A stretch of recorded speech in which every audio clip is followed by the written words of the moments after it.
গাড়ি ব্যবহার করেন আর কখনো টায়ার পাংচার হয়নি, এটা তো হতেই পারে না। আজকে আমার গাড়ি টায়ার পাংচার। আসুন তাহলে একদম সিম্পল ভাবে দেখিয়ে দিই যে গাড়ি টায়ার পাংচার হলে প্রথম কি কি স্টেপ ফলো করা উচিত আর কত সহজে গাড়ির টায়ারটাকে রিপ্লেস করে দেওয়া যায়। স্টেপ 1, অস্ত্র নিয়ে রেডি হয়ে যান।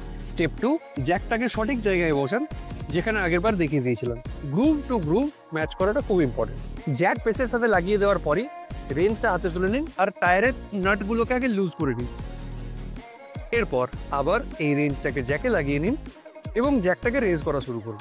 এবার আর কি স্টেপনিটাকে নিজের জায়গায় লাগিয়ে দিন, কাজ আপনার শেষ। এবার আর কি বাহুবলের মতো একটু ক্ষমতা লাগিয়ে টায়ারটাকে নিজের জায়গায় ঝুলিয়ে নাটগুলোকে টাইট দিয়ে দিন শক্তভাবে। সব কিছু হয়ে গেলে জ্যাক নামিয়ে বাড়ি। জ্যাক থেকে গাড়ি নেমে যাওয়ার পর অবশ্যই প্রতিটা টায়ারের নাট খুব শক্তভাবে টাইট করে নেবেন, যাতে রিস্ক ফ্যাক্টর না থাকে।